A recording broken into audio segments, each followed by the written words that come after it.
দায়িত্ব ভারত, বাংলাদেশ এবং বিভিন্ন ভারতের রাজ্যে প্রচারের দায়িত্বে রয়েছেন। মহারাজ কাছে অনুরোধ করছি তার শ্রদ্ধাঞ্জলি দেওয়ার জন্য। ওম জ্ঞানতিমিরং শলাকায়া চক্ষুরুন্মিলিतं যেন তস্मै শ্রীগুরুবে নমঃ। নমায়ং পুষ্পপাদায় কৃষ্ণপৃষ্ঠায় ভূতলে শ্রীমতে জয়পতাকা স্বামিনীতি নামিনে। নমো আচার্যপাদায় নিতাই কৃপাপদায়িনে গৌরপদায় ভগবন্তায় मनसा कल्पतरुश्च कृपा सिंधु बाइव च पतितानां पावनेभ्यो वैष्णवेभ्यो नमः। जय श्री कृष्ण चैतन्य प्रभु नित्यानंद श्री अद्वैत गदाधर शिवासादि गौरभक्तवृंद। हरे कृष्णा कृष्णा कृष्णा हरे हरे हरे राम राम राम हरे हरे। आज আমাদের জন্য একটা খুবই আনন্দের দিন। আজ আমাদের পরম পূজ্য শ্রী শ্রীমৎ গুরু মহারাজের ৭৭তম আবির্ভাব তিথি। তো গতকাল এখানে এই অধিবাস অনুষ্ঠানে যে সমস্ত চিকিৎসক ডাক্তারগণ গুরু মহারাজের দেখাশোনা করছিলেন, করে আছেন গুরু মহারাজ অসুস্থ পরবর্তীকাল থেকে, তো তাদের অভিজ্ঞতার কথা বর্ণনা করছিলেন। তাতে আমার মনে হয়েছে যে গুরু মহারাজ একজন সিদ্ধ পুরুষ এবং তিনি যখন ইচ্ছা করবেন, যতদিন ইচ্ছা করবেন এই জগতে থাকবেন, যখন তার ইচ্ছা হবে তিনি এই জগৎ থেকে চলে যাবেন। তো এই যে গুরুদেব এবং তার যে শিষ্য থাকে, তো এই শিষ্যদের মাঝে যদি কোনো গোলযোগ থাকে, গুরুদেব যদি তা শান্ত করতে না পারেন, অনেক সময় গুরুদেব কী করেন, তার ইষ্টদেব ভগবানের কাছে প্রার্থনা করেন তিনি যেন তাকে এই জগৎ থেকে নিয়ে যান। এটা শিষ্যদের পক্ষে অত্যন্ত ক্ষতিকর ব্যাপার। আর গুরুদেব যদি ইচ্ছা করেন যে তিনি আরও দীর্ঘদিন থেকে তার শিষ্যদেরকে তিনি গাইড করবেন, পরিচালনা করবেন, এটা শিষ্যদের জন্য খুবই মঙ্গলজনক। আমাদের গুরুদেব বহুবার তিনি অনেক বিপদে পড়েছেন, তথাপি তিনি আমাদের মাঝে থেকে তার এই শিষ্যদের কল্যাণের জন্য, নির্দেশনার জন্য তিনি ভগবানের কাছে প্রার্থনা করেছেন। যেটা যে 89 সালে স্পেনে মাতৃতে তিনি যারা আক্রান্ত হয়েছিলেন, আমরা গুরুদেব মহারাজের মুখে শুনেছি, তিনি তখন ভগবান শ্রীকৃষ্ণের কাছে প্রার্থনা করেছিলেন যে আমার শিষ্যরা এখনো প্রস্তুত হয় নাই, আমার এই জগতে থাকার আরো প্রয়োজন আছে। তো কৃষ্ণ তা মঞ্জুর করেছেন, তাকে সুকল্পে অল্প দিনের ভিতরেই সুস্থ করে দিয়েছেন। এটা আমাদের শিষ্যদের জন্য, গুরু মহারাজের শিষ্যদের জন্য খুবই ভালো লক্ষণ যে গুরু মহারাজ আরো দীর্ঘদিন থেকে তিনি তার শিষ্যদেরকে পরিচালনা নির্দেশনা দিতে চান। আরেকটা কথা হচ্ছে যে গুরু মহারাজ আমাকে এই নামহট্ট প্রচার যখন শুরু হয়,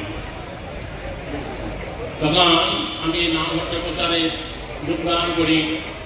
তখন আমি একটা ব্যাপার লক্ষ্য করেছিলাম যে আমাদের এই ইস্কনে অনেক ভক্তরাই এই নামহট্ট প্রচারে যে কী গুরুত্ব সেটা তারা বুঝতে পারত না। তারা ভাবত এই গ্রামে গ্রামে গিয়ে প্রচার করে কিনা, এভাবে প্রচার করে কোনো অর্থ তারা আমাদের মন্দিরের জন্য নিয়ে আসছে না, তাই তারা এটাকে খুব একটা কেয়ার করত না।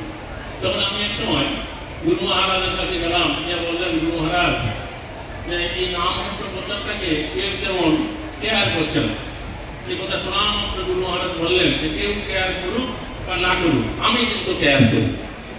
হ্যাঁ, এবং তিনি উদাহরণ দিলেন, দেখো প্রভুপাদ এই মায়াপুরের জমি সংগ্রহ করবার পরে তিনি যখন ভক্তদের কাছে ঘোষণা করলেন যে এই মায়াপুর হবে এই আন্তর্জাতিক কৃষ্ণ ভাবনামৃত সংঘের প্রধান কেন্দ্র, হেডকোয়ার্টার, তখন প্রভুপাদের শিষ্যরা যারা ইউরোপ এবং আমেরিকা থেকে এসেছিলেন তারা এই মায়াপুরের গুরুত্ব তারা বুঝতে পারত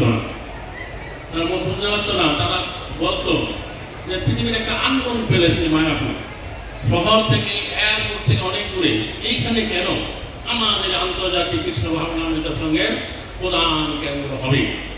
তো তার আগে তিনি আমাদের গুরু মহারাজকে প্রভুপাদ বলেছিলেন যে জয়প্রকাশ মহারাজ, আমি তোমাকে ভগবানের রাজ্য দিলাম, তুমি তাকে গড়ে তোলো।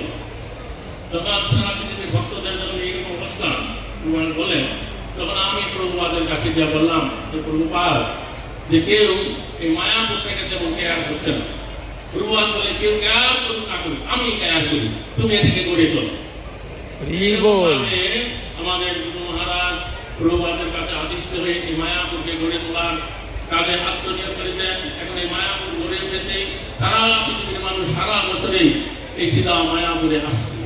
তো যেমনি আমাদের নাম প্রচার যখন প্রথমে এরকম ভক্তদের দ্বারা অবহেলিত হচ্ছিল, আমরা আন্তরিকভাবে গুরু মহারাজের নির্দেশ অনুসারে প্রচার চালিয়ে দিয়েছি। এখন এই ইস্কনের নাম ভক্তের দ্বারা হাজার হাজার ভক্ত ভক্ত হয়েছে, দীক্ষিত হয়েছে এবং সারা পৃথিবীর প্রীতি তারা ছড়িয়ে পড়েছে। যে কোনো মন্দিরে, যে কোনো স্থানে যাবেন, আপনারা এই নাম ভক্তের দ্বারা হওয়া ভক্ত সেখানে দেখতে পাওয়া যায়।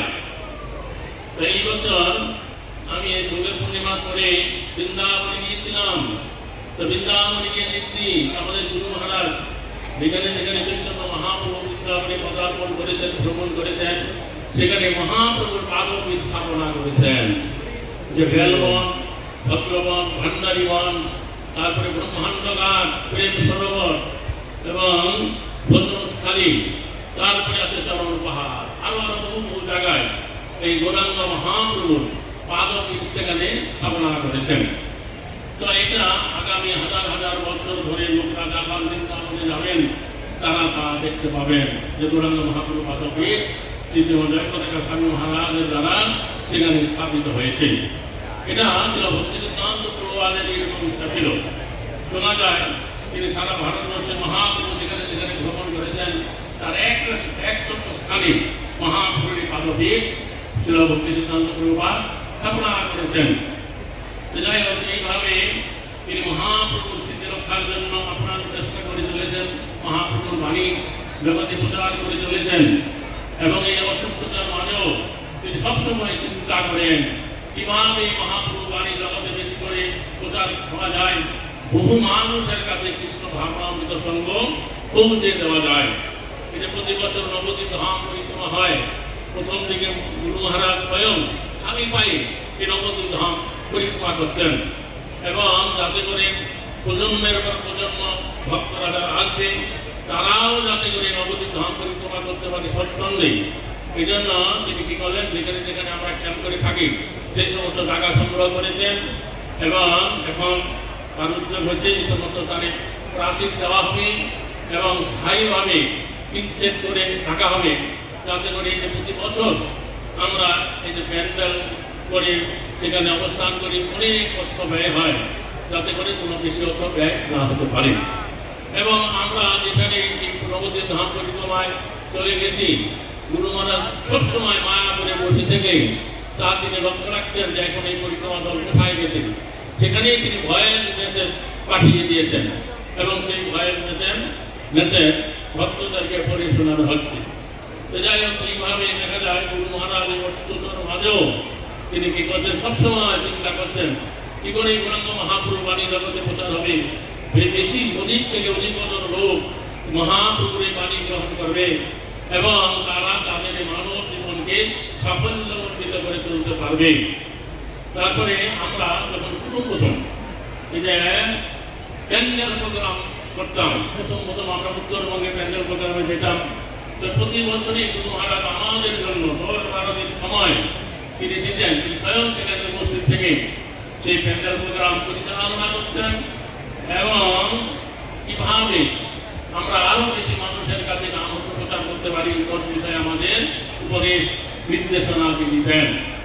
তারপরে কি হলো, গুরু মহারাজ যখন প্রথম দিকে আমরা যখন গুরু মহারাজের সান্নিধ্যে যেতাম তখন গুরু মহারাজ সবসময় আমার সাথে হাস্য পরিহাস করে কথা বলতেন যে অসুস্থতার পরে আসে ব্যাপারটা আর হচ্ছে না। তো আমি গুরু মহারাজের অনেক কথা কাছে গিয়ে বললেও আমি বুঝতে পারি না, এটা আমার জন্য অত্যন্ত বেদনাদায়ক।